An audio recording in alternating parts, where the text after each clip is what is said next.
Hey everyone, welcome back to the Kayura and Mal Podcast, where we're documenting our journey and my fiance trying for those new here. I'm Kira, to the gaming multiverse. And I am Malgainas, the overseasoned, overcooked veteran. So to recap what's been going on, we've tried War Thunder, we've tried watching it, and then we wanted to play it, and then we learned how to fly. How are we feeling? Feeling good about that so far? I really liked War Thunder. Awesome.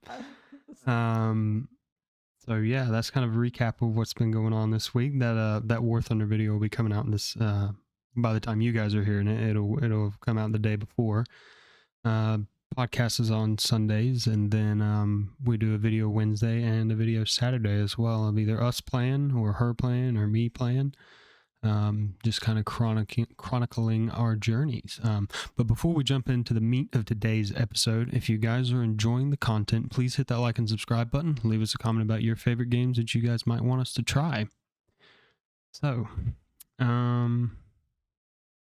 we didn't seem to enjoy watching the tanks, but we enjoyed the flying portion. Also, I'm just noticing when you're talking into your mic, your face isn't really in the camera. Yeah, so we're kind of like, we don't have good equipment. Please don't be mad at us. We invested all of our money into mics, not cameras, and camera placement equipment, so do not judge the lamp of justice.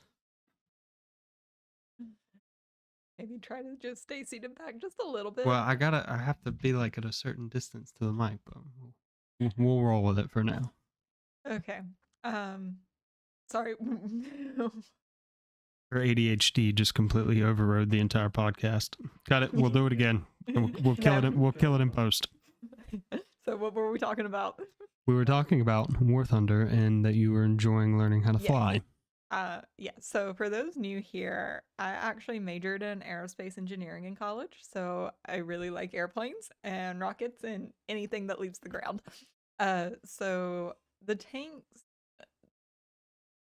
I like the tanks and the aspect of their accuracy with engineering. I was very impressed.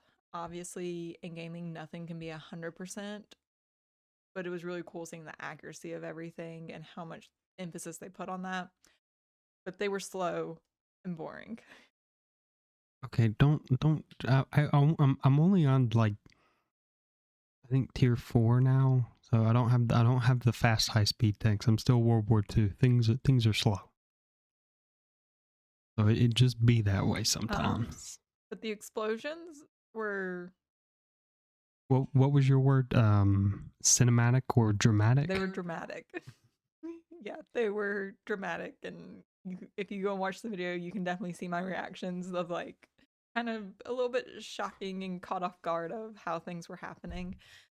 But the planes were... I enjoyed the planes. That was... Yep, we're a fan of the planes. So it's looking like, based off that, we're going to be playing some air battles together. Now that we have finally completed the tutorial. And I landed without crashing. Yes, twice. No. Or no, the first time yeah. Yeah, well, I took the propellers off. You took the propellers off. It's relatively easy fix. But yeah, so that was fun. Kind of getting flight dynamics down in the game, kind of how the physics engine works. Found the ailerons finally. Yes, they work. They do, and well, they don't work when everything is fine, and then it is most definitely not fine. Go watch that video. When you have, what is it, your stabulator shot off, and then you're like, we're fine, everything's fine. Nope, no, we're not fine. Straight into the ground. Yeah, that was fun. That was a lot of fun, but so yeah, you got to see a lot of the ballistics physics in the tank battles. Did you notice the little screen that pops up in the top right when you hit a tank? Are you talking about the one where it shows like how the bullet hit and like went through? Yep. Yes. Yeah, so that's very similar, I mean, as you well know, to like the actual physics engine of how they test armor, like for armies and stuff. It's not the most accurate because I've seen windshields deflect AP, yeah, armor penetrating fin stabilized discarding saber. No, APDS FS. Yeah, armor penetrating discarding saber fin stabilized rounds. Mhm. It's a depleted uranium rod, and a sheet of glass deflected it because it was at a certain angle. Oh yeah, no. But it's like thin like a Nalgene. So I mean, so basically what happens for what most people hate, trig comes into play. Oh no, she's giving you a math lesson. Um, so basically it has the most force when it hits head on at a 90-degree angle. That's what I was talking about. Like broadsiding a tank, you're hitting them in the side and the soft armor catching them at a 90-degree angle. Yeah. But then if you go like this, the force of it is going straight the way the missile or whatever it is going, and not as much force is actually going into it that way. So less force is going into it. Right. Then they give like a percent calculation. If you hit at an 80-degree angle, you have this percent of penetration. If you hit at a 70-degree angle, you have a percent of penetration. And then there's some tanks, their armor's so thick that really nothing gets through on certain sides, like the Doom Turtle. Good luck shooting it from the front. You got to shoot that one in the back. So, but yeah, so you like the ballistics physics. Yes. How about aerodynamics? So, and this is hard because this is what I know the most about. Mm-hmm. And part of it too is coming from someone who has a background in it and know what it's like trying to code aerodynamics. It is very hard. Well, it is impossible to be 100% accurate on aerodynamics in a video game. The reason being, softwares that does like aerodynamic calculations take days to run. So it's not like a real time thing. Is that what I'm understanding? No. Like there's a lot of money and research going into like making it faster. Mm-hmm. And right now there's a big push into like making it go from several days to even just like being able to run the code during like a work day. Oh, an okay. 8-hour period. So even doing that is difficult. A little strenuous. Okay. And for any of the coders out there, mostly uses Fortran. Isn't that like the OG? Yes. Like the goated OG that's way too powerful? Yes. I love how code is basically like anime villains or anime mentors, where the older they are, it is a direct like correlation to how powerful they are. Like young code that's just been published is like, it's not that powerful. Well, and I mean, it depends on what you define as powerful. Like probably things that you can do. So definitely like older codes are more powerful in that aspect.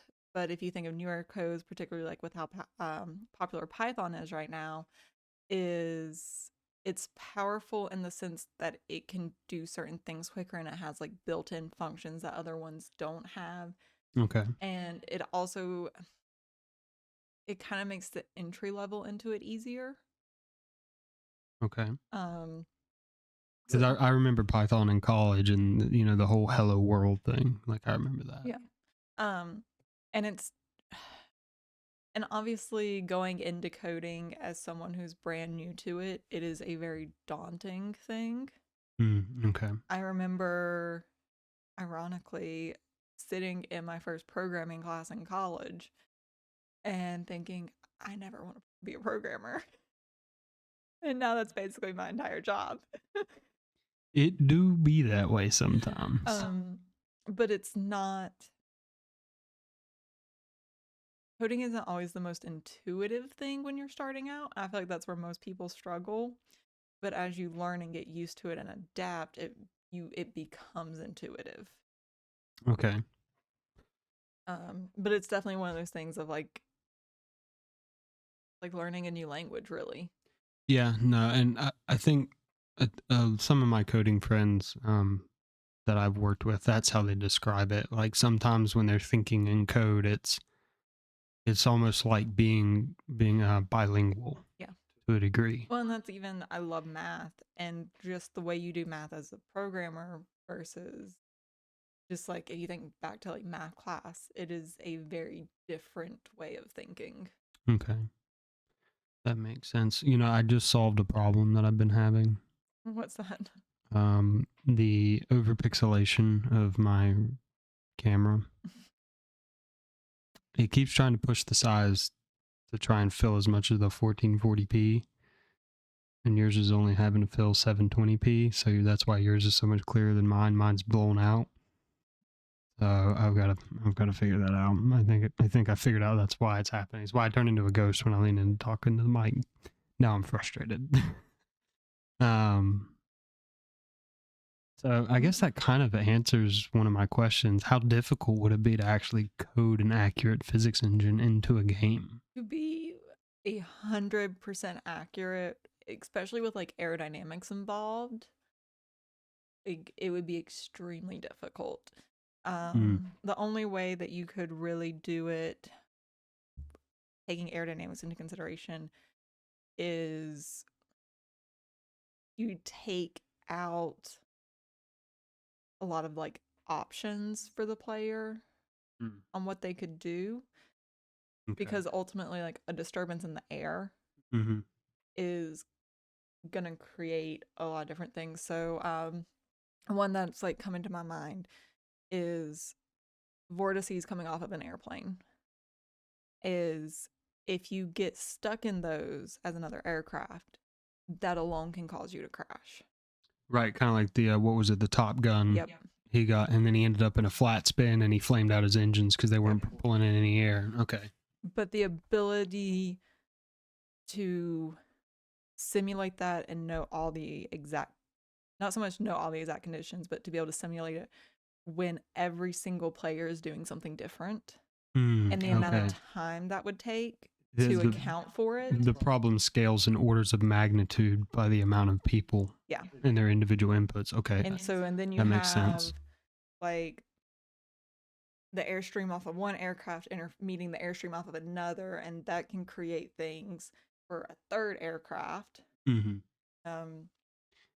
See, so in terms of like aircraft, that makes sense. Where I get frustrated with like physics, like a prime example, like Tarkov's ballistic physics, doesn't really make that much sense to me, because at 300 meters with a battle rifle or above caliber round, you shouldn't be having what feels like 5 to 10 feet of bullet drop on a high grain round that's got a lot of powder behind it. It's not going to be interrupted by the air as much because it has a higher mass, and it's got way more powder behind it than like, a smaller subcaliber round. So I guess one is like, how far are you shooting? Well, my thing is, and this is kind of my point, and is we've done all of the math for ballistics.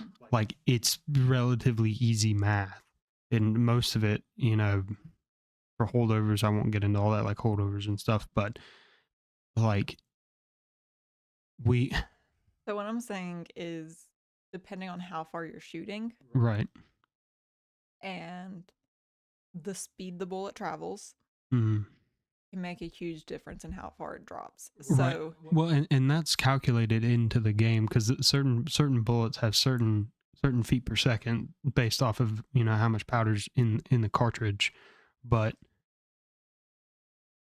and they simplified their problem as well, because there's no windage in the game. You don't have to calculate for windage. So it's like all you're doing is calculating for bullet drop, and then impact of the round is like how much of its velocity has it dropped by the time it gets to your intended target, and then it interacting with the body armor that they're wearing if you don't hit them in an unarmored point of their body. So I guess let me ask this question, because I guess I'm a little shocked at that, because you say going slower by the time it hits the enemy. Do they take into account air resistance in the game? No.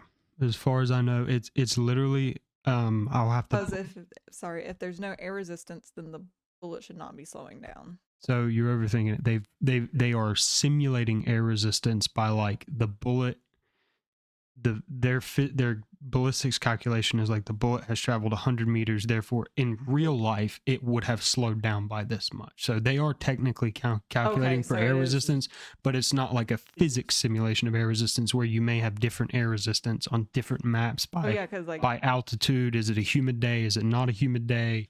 Is the sun up? Is the sun down? Is it, you know what I mean? Sun up and sun down really doesn't have an impact on it. Changes the pressure in the atmosphere. Yes, because the temperature changes. That doesn't necessarily relate to the sun. Like, the sun is what causes it, but the sun is not the factor of it.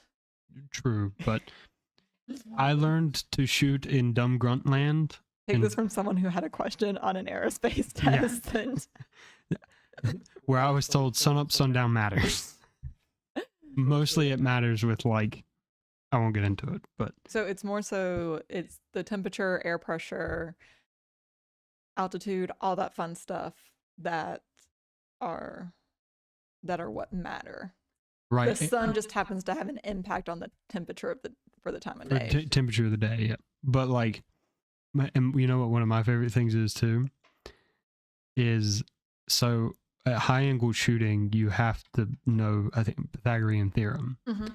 Because your distance to the target is not the C. Your actual ballistics distance to the target would be your A.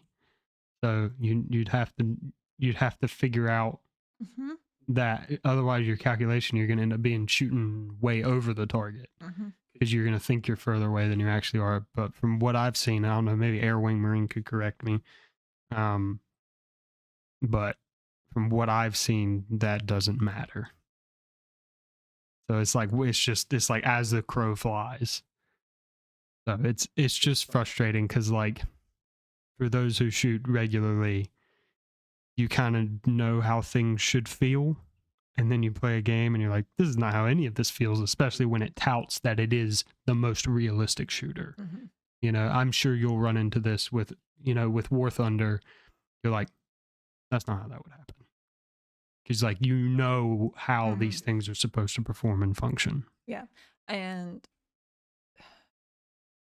there's so much that goes into it.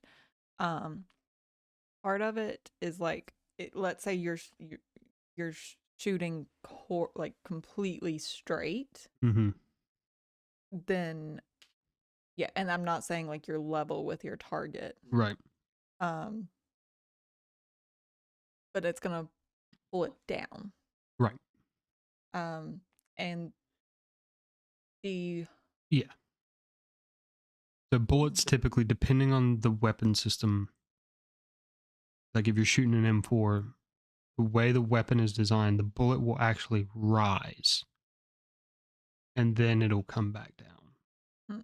I'd have to show you the model explanation of it, but the way the weapon system's designed is the bullet actually goes, it has a small rise. So like if you're shooting at your 50-meter target, you either want to aim at the top of the berm or you want to aim at his belly button and you'll hit him in the throat. You know, it's hard because I haven't played Tarkov. Now kind of interested to see, because I know and I understand physics of all of it. Mm-hmm. It's a lot of fun. What? No, don't say Tarkov. Tarkov is not fun. What are you talking about? So for me, I love trajectory problems. Okay. Oh no, are you gonna force me to play Tarkov so I can unlock all the guns and the ammo so that you can do ballistics calculations? Look, I'm kind of, I don't know, but I'm kind of curious as to how accurate they are, and I'm kind of, like, I understand some of the things you're saying, but I'm trying to. And like here's another one of my gripes is like, and like, I wanted to like message Veritas about this, or like Jesse, or just post something in the PP Discord about it, because this has always been kind of an argument in shooters as a whole. Do they draw the line at death, or do they draw the line at combat ineffective? So like, does your character die if he becomes combat ineffective, or does he die when like he sustained enough injuries that it would actually kill a person? So I guess, has anyone ever been in the game and basically like still alive but not able to do anything. Yes, so in Tarkov you can get things called blacked limbs, and you have to perform field surgery on it effectively. And it doesn't restore all of its hit point pool for that limb, but it gets it back up to a functionality. So then I would say it would probably be at the point of unalive. Because if it's at the point of not being able to fight, it sounds like you go into that scenario of. Well, here's a good example. Like, so there's a helmet in the game called the Alton, which it's supposed to be like this super amazing helmet. It's not. Grantham did really good testing with it. It's a titanium helmet with a bunch of other stuff with it and a full face mask. I've hit guys in the back or the side of the head with 338 Lapua, which is a massive round. It imparts a massive amount of energy on whatever it hits. Mm-hmm. Or no, it wasn't 338 Lapua. 762 by 54R out of an SVD at close range. I'm talking inside 50 meters. It ain't losing a lot of its power in that range. And they tank the shot and maintain cognitive function. Like, it doesn't black their head, which is what's referred to as. You can have a black head and still technically be alive, but like, I think blacked head, you're on a timer. You've got like 60 seconds to get out of the raid. Otherwise, you'll just keel over dead if you have a black thorax. So I'm going to say with that amount of pressure going to the head from a blast, like, you're dead. Yeah, so that's like, there's like, you know what I mean? There's like issues like that. That's kind of frustrating. Or like, another example, I have hit guys in the chest with 338 Lapua, non-armor penetrating rounds, just like the copper slug rounds. Copper slug lead round, and I hit them in the chest and they've got level 5 or level 6 armor on. You would not have ribs anymore, but they're still just full sprint. You know what I mean? So there's like, where do you draw the line? How do you calculate those things into a game and it still be fun, I guess? But well, you know, and part of that also goes into, so fun fact, the human body is like a fluid. I'm very much aware of that. I've felt many shockwaves. And I do know, not like my biggest area of expertise, but I do know that there's still a lot of research going into how to simulate that to have a better idea on how different things would actually impact and get a better idea for like even like different military situations of like how close could someone be standing to an explosive, and it would, and have a better idea where we could definitively say under these conditions it would cause X amount of damage. So there's a calculation for that, but what's crazy about the calculation is it changes. They'll publish new doctrine like every couple of years, and there's been times where like, yep, we're good, and then a new calculation comes out and we were like, we were definitely not good. And that's where they're actually trying to apply like they're trying to apply like computer simulations and take into account like aerodynamics to get better predictions and be more accurate with it. Okay. Yeah, physics engines frustrate me at times. Yeah, and it's hard, and especially when you think, I'm going to speak very generally here, a lot of programmers are coming from a lot of them are self-taught, because there's enough resources out there nowadays that you can be self-taught, or they do a focus in computer science for school if they go to college, or they might do a focus in mathematics. They normally do not have a degree or take classes in mechanics or aerospace engineering or go into the nitty-gritty. So they only have experience on the raw code side. They don't really know what the real world application would look like? Potentially.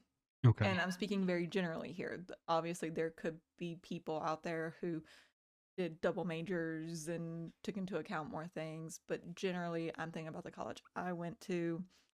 If you just majored in computer science and learning how to code, they took, what was it, like physics 1 and 2, which is just like the basics. Like bare minimum understanding of Yeah, physics. no aerodynamics are taken into account. Um, it's, very, in the grand scheme of things in physics, very basic trajectory problems. Okay. And so they don't really get into the nitty gritty of all the different variables that could affect it. Okay. And so then you're looking at bringing in experts from like multiple different fields to help build a video game. So that's why video games are never going to be as accurate as people that are like making software for the government.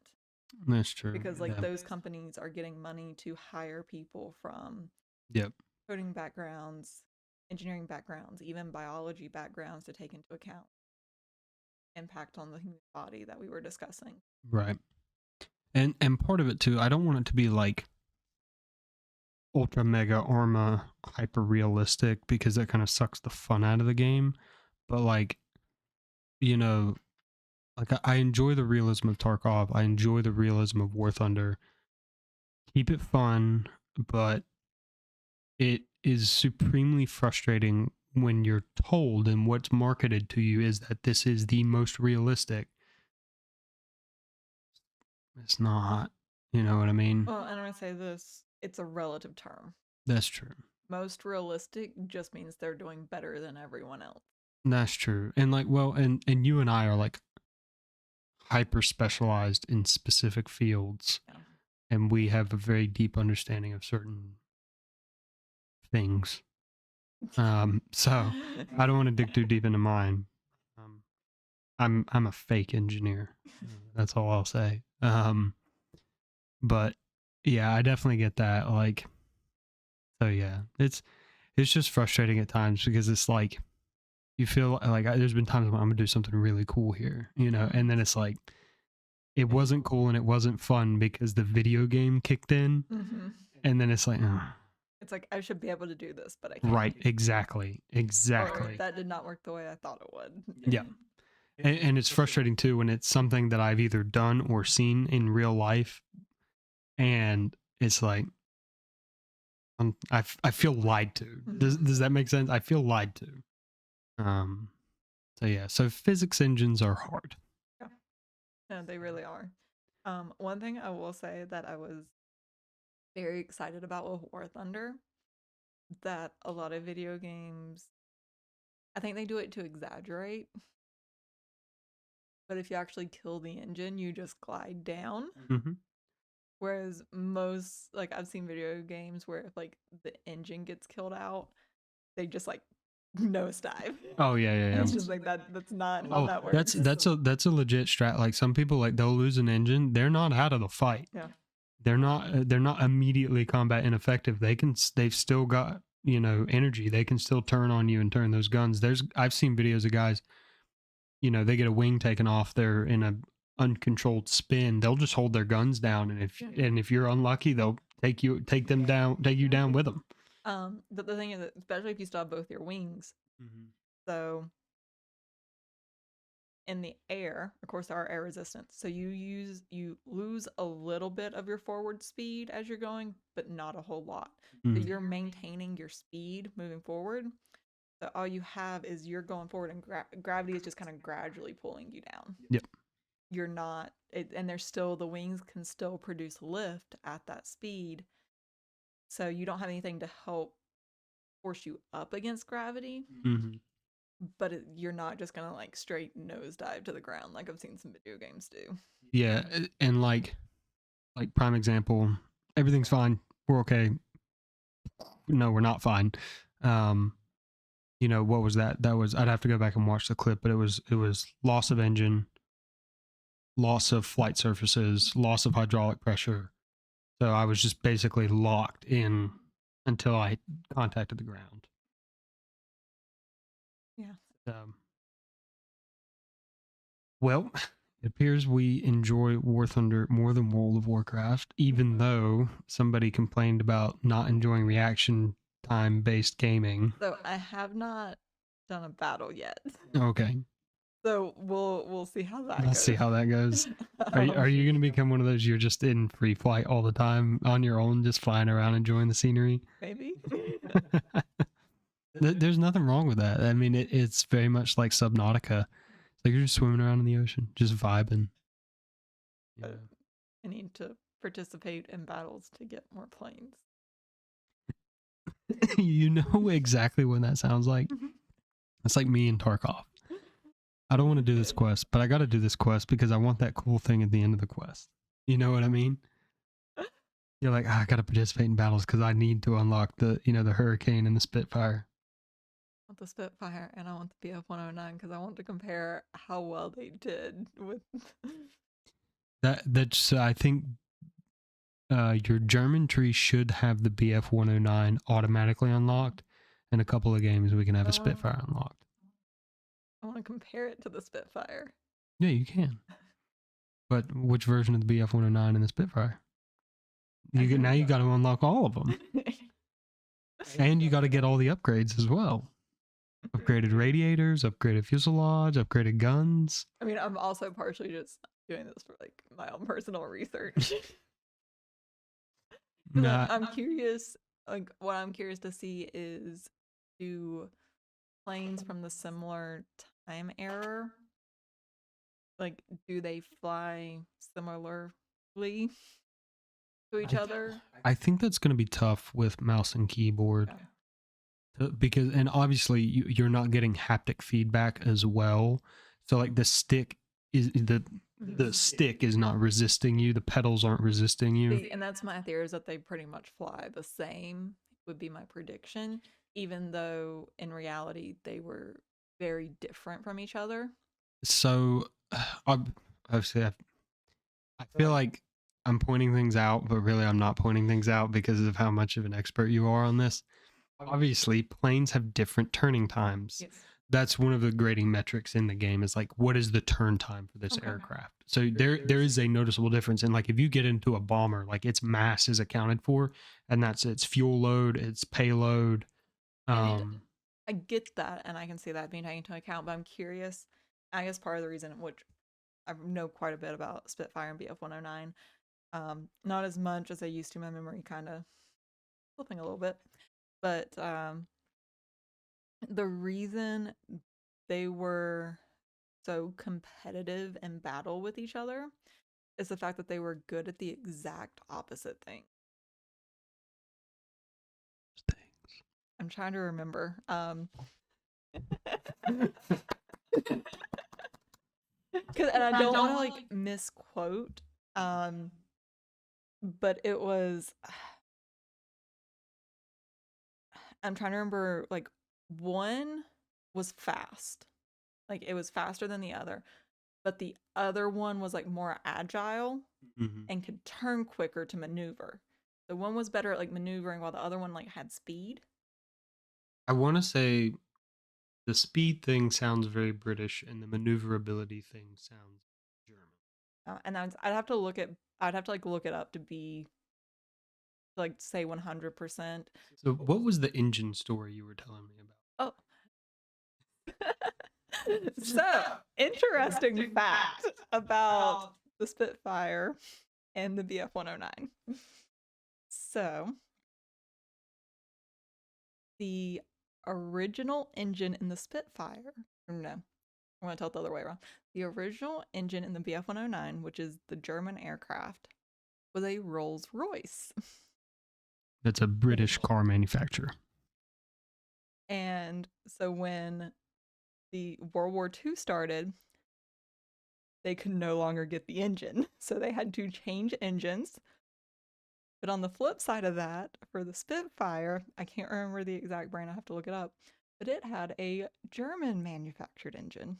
So they also had to redesign the plane for a new engine. I guarantee you, either pre-Blitz during the Dunkirk evacuation, there were probably BF-109s with Rolls-Royce engines flying against Spitfires with German manufactured engines.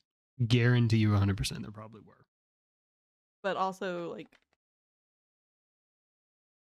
they were going through planes kind of like crazy, so like they had to get new engines, and also like they developed so many different models of both just during the war itself.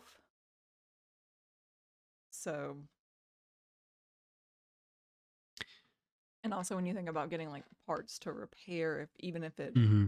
like even if the plane comes back and there's just like a little bit of damage to the engine, like you have to have a Yeah, way to fix yeah. it. Mm-hmm. So it seems we enjoy planes more than MMORPGs. We're not feeling good about MMORPGs is what I'm getting. Um, Stupid question, but what does that mean? Massive multiplayer online role-playing game. Yes. Okay. Would you be willing to try a different MMORPG? I think I'd be willing to try a different one. Maybe like Final Fantasy 14. It's a lot prettier than WoW. Like a lot. Maybe. I think, and I feel like I would like WoW if it was just like a little more faster pace and like more to the point. Faster pace in narrative or faster pace in gameplay? I think faster pace and narrative. Okay. I get that. Yeah.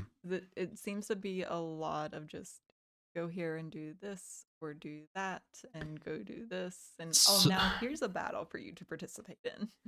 so this the writing was really weak from Battle for Azeroth up until really even now the writing is still kind of weak, but like Wrath of the Lich King, you felt the urgency. Like the Wrathgate, like you felt the urgency to fight the Lich King. Even in, Burning Crusade, and even in vanilla, there was urgency, but the thing about vanilla was, and obviously I've only experienced it through the classic servers, but I've had a lot of friends who played back then who used to regale me with their stories of it. Um, the urgency is the horde, but like as you're exploring the world, you begin to pick up pieces, and it's almost like a snowball effect is how I kind of experienced it. It was like this and then this and then this and this and this and this and this all leading up to the raids, and then it's just like there was AQ20 or it was AQ20, AQ40 during the war effort, this massive sense of urgency community event, and then Nax Ramus. So I definitely get that. BFA definitely has not been hitting it for me, just like from watching you play. Yeah, like I feel no sense of urgency to do anything in WoW, to be honest. Yeah, I feel that as well. At least in retail, that's how I feel. I'm like, what's the point? Nothing matters. But the reason I feel that way is because every time there's a patch, I feel robbed. Every time there's an expansion, I feel robbed, and I'm like, what's the point of having ahead of the curve if there's just going to be another one? You know what I mean? There's no building sense of accomplishment. So that's been frustrating, but that's why I've enjoyed Season of Discovery so much.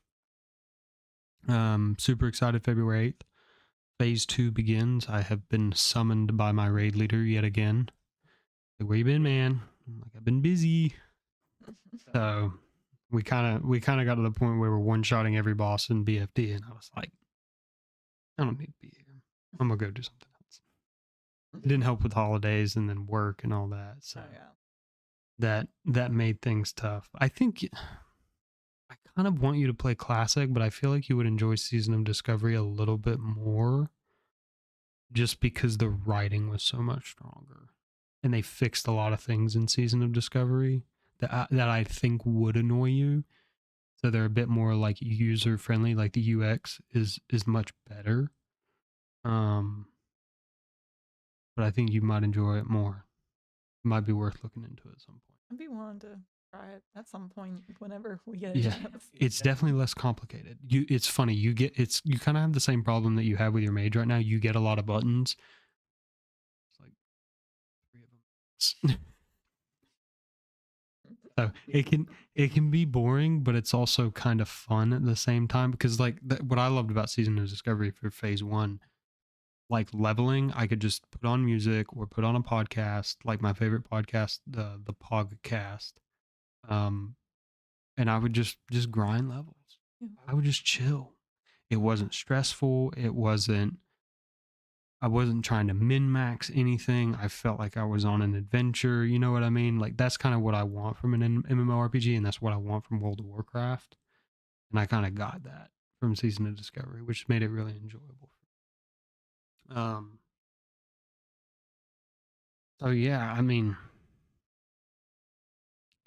so we're not feeling good about WoW. We are feeling good about War Thunder. Well, Is I'm there any? enjoying War Thunder. I don't know how well I'm gonna feel about actually playing in a battle and my confidence there. I think you're gonna get frustrated, but not frustrated as in I'm frustrated, I'm gonna quit. It's gonna be I'm frustrated, I'm gonna go get that guy now. You're gonna spawn into your next planet and you'll be like, where is he? You're gonna become an ace. I don't know how we're gonna afford the Verpal flight sticks for you. I'm gonna get you a flight helmet, and then build like a VR headset into it. Because War Thunder's VR capable, so you can fly from in the cockpit. Told me that. Yeah. Are we? Well, I think I set the Patreon up, but I'm not really promoting it because there's nothing really to promote. But so help us hit our watch hours. That'll be helpful. But, Yes. There's a couple other. I've got another one, Ace Combat 6. I think you might enjoy that. Maybe some Star Citizen. You want to fly some sci-fi fantasy rocket ships? Sure. Okay. That one's really buggy. You're gonna have to bear with that one. It's still an alpha. Okay. Well, because I'm already not like the biggest sci-fi person.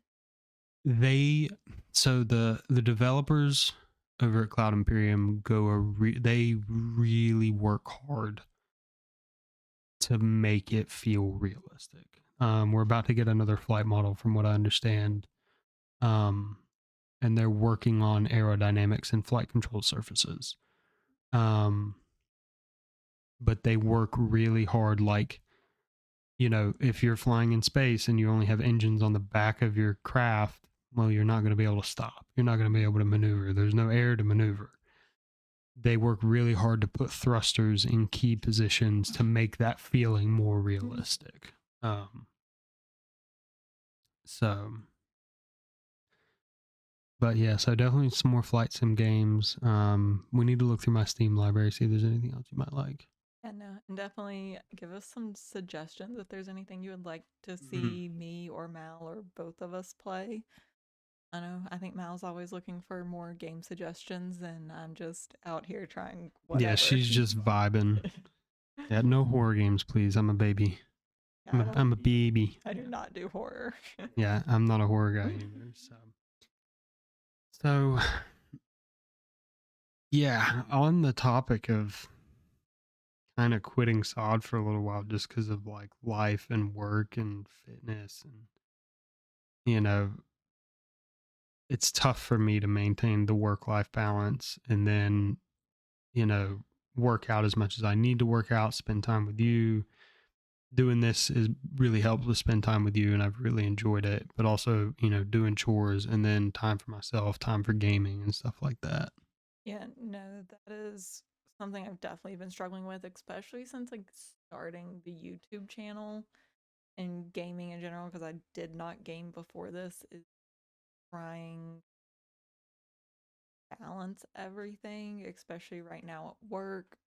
Like we have a project that we're trying to get out the door, so finishing that up, and I've been working a lot of hours. I've also been sick a couple of times, trying to find to record and play, Yeah. plus make time for the animals and clean and do laundry. I barely what I've exercised once this week. Yeah, we did our mobility drills as well. Not really exercise though, as far Well, as like it's good general health, I mean it's good general help, but I'm not exercising as much as I need to. Yeah. And there's definitely been days where I've only had like 2,000 steps. Mm. And I had one of those yesterday. I'm still cooked. My legs are absolutely fried from running so much this But at week. least they're fried from. Yeah, but yesterday I was like, you could hear me walking. You could hear the creaking joints as I moved and the muscles aching. Um, but yeah, I'm still trying to figure out a way to do it all because I feel like baby or dog is not getting enough attention as he needs. He is a furry loaf of bread with legs and a tail. He's my baby. She's the pet mom. I'm the cat dad. She's the dog mom. Mm-hmm.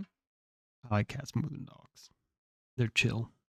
Is my baby, and I'm not getting to like do as much. You've actually had to do a lot more of taking care of him recently, just with how crazy my schedule's been. What I apologize for, but I mean, it's not your fault, and I don't mind helping out. I mean, you help out when I'm drowning or I'm gone for schools or stuff like that. So it's just it's tough because, like, I want to have time for my hobbies and my hobbies and that are not just gaming. I want to have time, running kind of takes precedence, but to have time for rucking and climbing and and that's lifting and the mobility been training.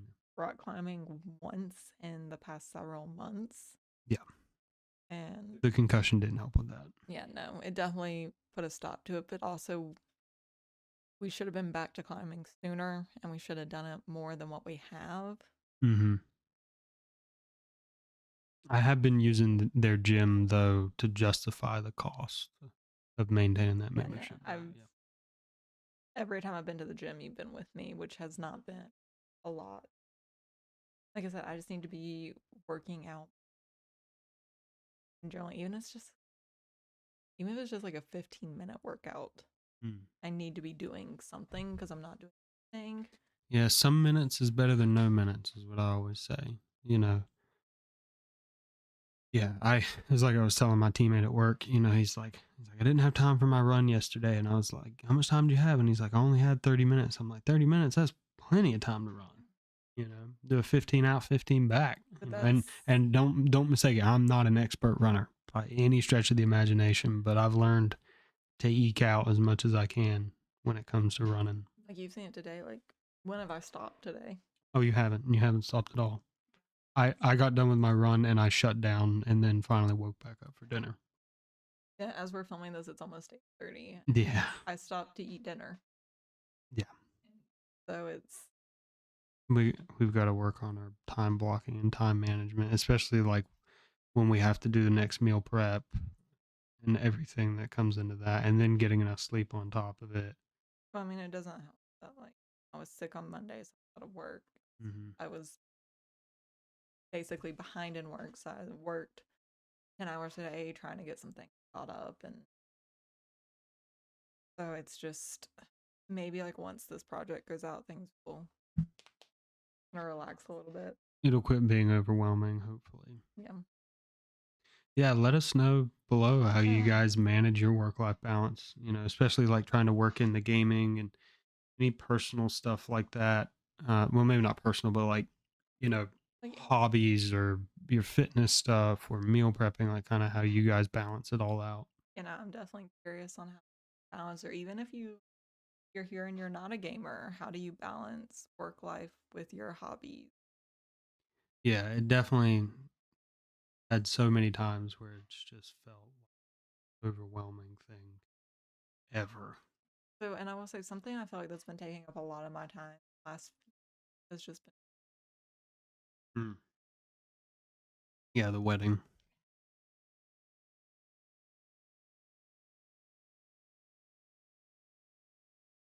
You've had a lot of phone calls home lately. It's like, and it's not even our wedding. yeah, it's not even our wedding, and it's funny, we're stressing about his wedding more than we're stressing about our own wedding, which is just ludicrous to me. But yeah, but also I feel like even after the wedding, I feel like there'll be something else, or then it's going to be people calling, asking us questions about our wedding. Oh God, yeah. It's all planned out. Stop asking questions. If you haven't been contacted yet, then you're not involved. Yeah. It just be that way sometimes. It just be that way. So, or it's grandparents getting older, so more because I don't even think I've told you about the phone calls I've had about grandparents and Oh yeah, yeah. saying, It just it's tough because we had to move away for work, and then they get mad.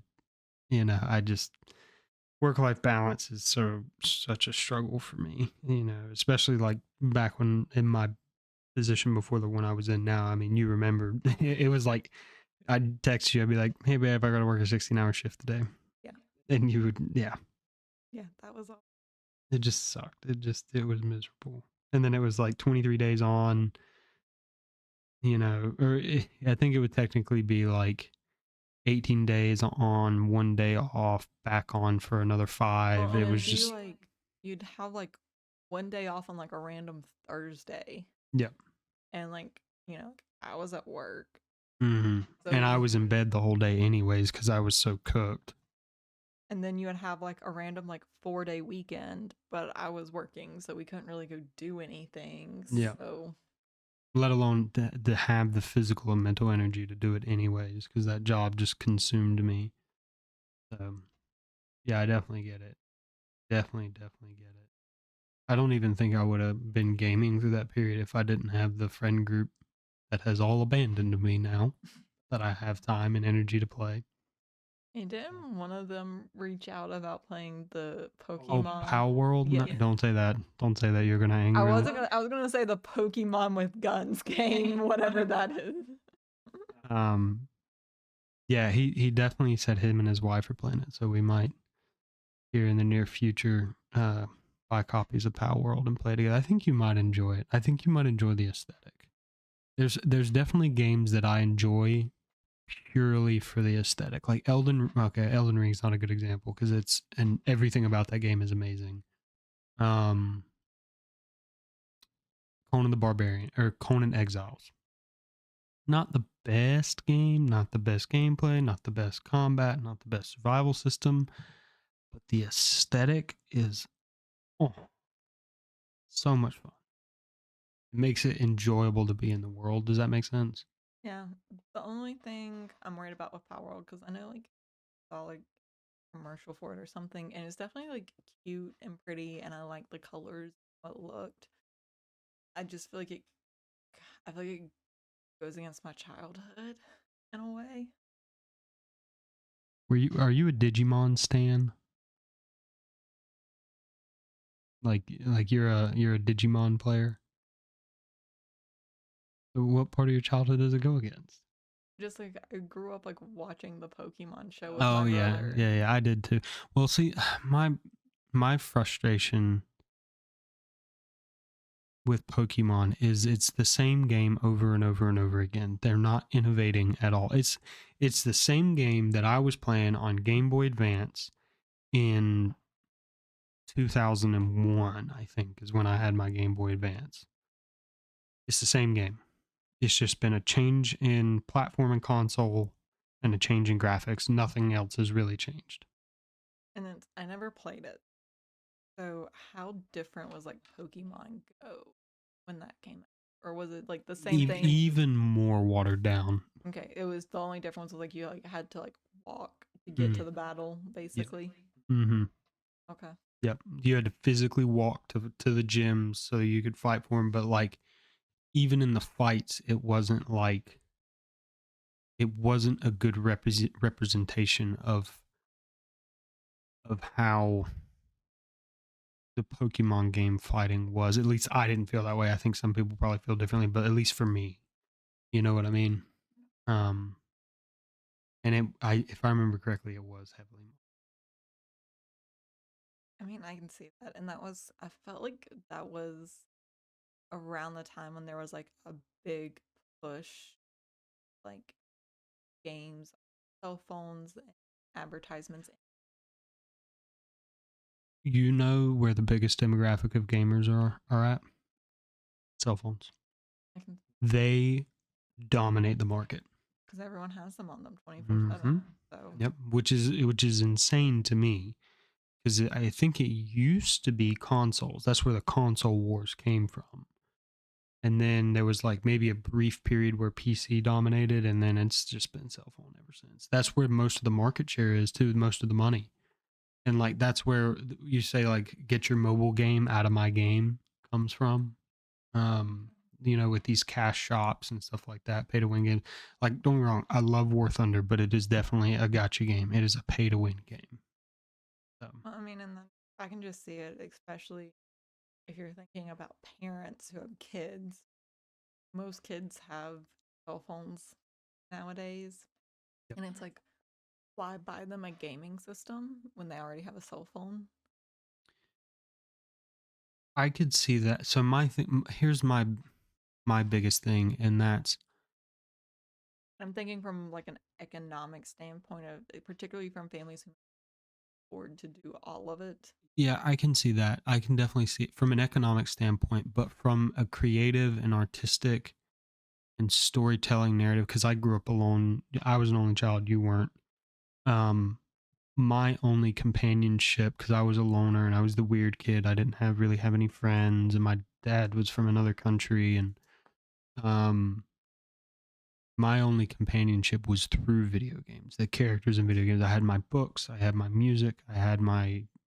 First I had my Xbox, then I had my Xbox 360, then I built a PC. Um, I have a lot of fond memories of,